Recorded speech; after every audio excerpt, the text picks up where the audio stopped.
Welcome to Red, White, and Bethune. We are Jen, Kyle, Ben, Molly, Eli, and we travel with our 4 dogs in our 1983 Silver Eagle bus. Come along as we show you America through our lens. Let's go inside and take a look at our tiny house, Blue Betty.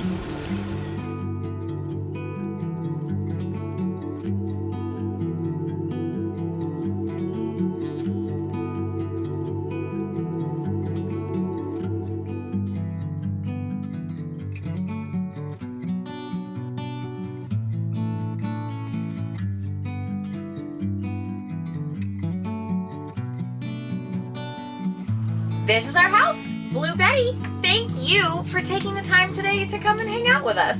Now, let's take a look around. When you first come in, it was very important to us to bring the outdoors in, and so I have quite the collection of real plants up on our dash. Those ride in our shower on travel day. They all go in a laundry basket. We put them in there to keep them safe and sound. Next to our plants, when you walk in, we have our steering wheel desk because my husband is so handy. He wanted to make use of all the space in the bus, and so we have several spots for working, and that is an awesome place to get some work done.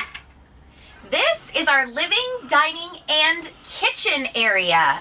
Over here, we have our dinette table that we absolutely love because we can all eat dinner together, we can get work done, we can chill and hang out. My husband built everything that you see in here. We even have some awesome benches that double as storage bays, as well as another bench on the other side that is storage too. So we've got plenty of room to put a bunch of stuff. Right over here is where we have our espresso machine. It's one of the bougiest things we have in the bus, but it was really important for my husband to have his coffee every morning. Instead of spending money going out to the big chain places, he can make his own coffee inside the bus. On the other side, behind our TV, is where we have our air fryer. We cook with this religiously. We use it every single day, multiple times a day. We wanted to make sure that we had ample amounts of seating, and so this bench has come in really handy. The kids love to sit on it, and it's the one thing that he did not build in this whole space, the bench and our little table over here. It's super comfy, kids love to sit on it, it gives us extra space for when people come over to sit down.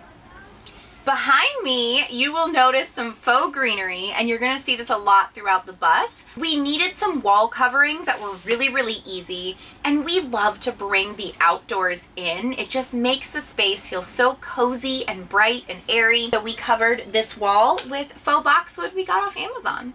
Throughout the bus, on each of the windows, we needed some privacy. So we found these shades at Lowe's, and they're just cordless shades that we can pull down, pull back up, gives us the perfect amount of privacy.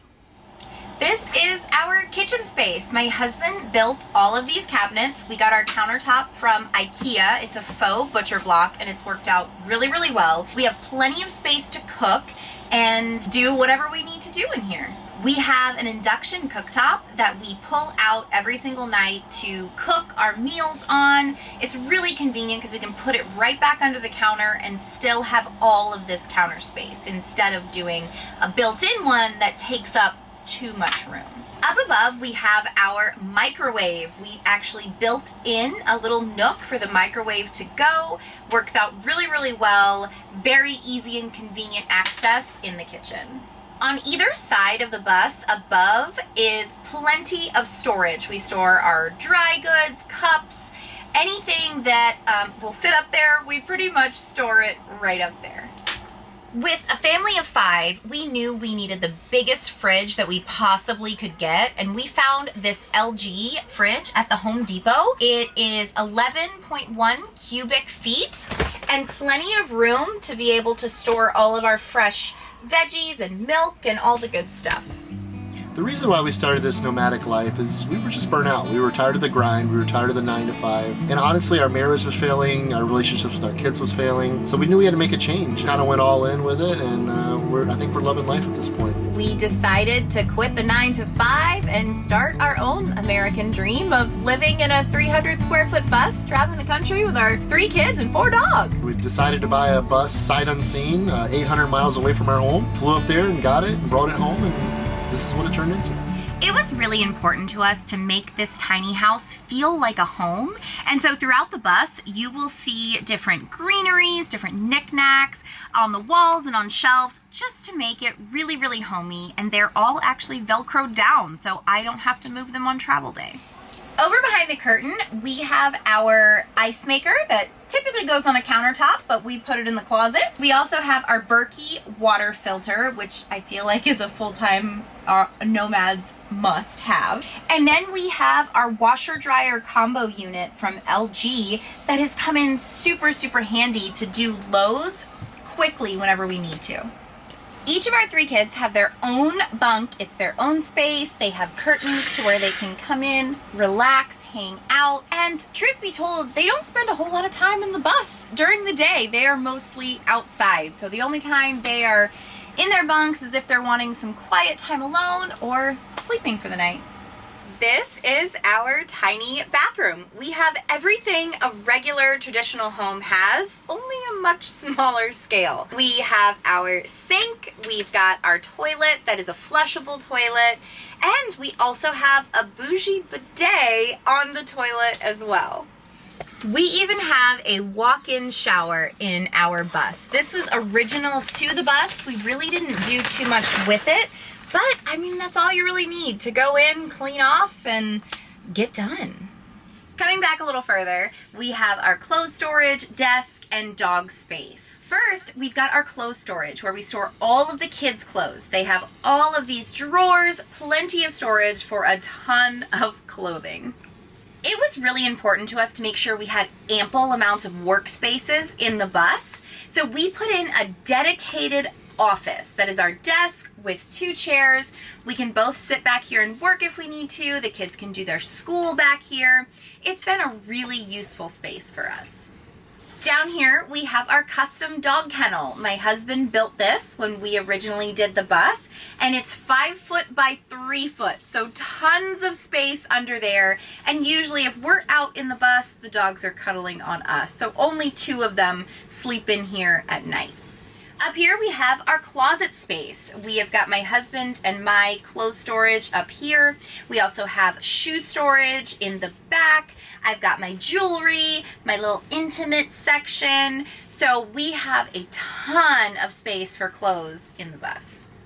Welcome to our bedroom where the magic happens. Spending time with our kids is really, really important to us. We enjoy movie nights so much. So we put in a residential king-size bed so we can all snuggle in bed, watch movies, and just, it's a place for all of us to hang out, unwind, and relax together. Behind me, you will see more boxwood.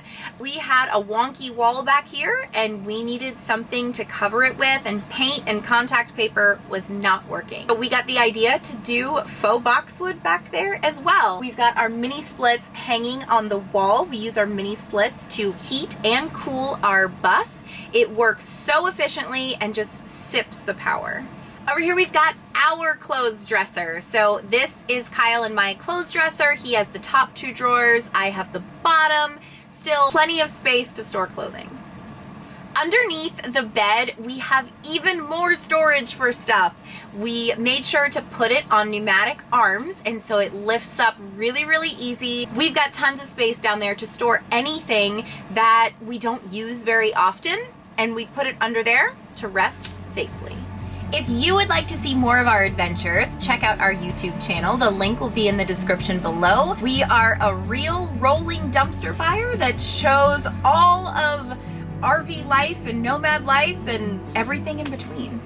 So the outside of our bus was a big selling point for us because it has these huge 3 pass-through storage bays. This first one here, we keep a 12-volt deep freeze in here for extra food storage. And then it's kind of just miscellaneous crap, a lot of the kids' toys, just stuff we shove in there that we don't really have room for on the inside, which is the other side of the miscellaneous bay. We also do house 2 propane, 30-pound propane cylinders in here. And the only thing that runs on this bus off propane is the hot water heater. So if we're just using it on that, we can run for months, literally. It takes a long time to run out of propane. So it's a little bit of overkill. Occasionally we will pull one of the tanks out, and we do have a portable propane fire pit, and we'll hook it up to that and use that some.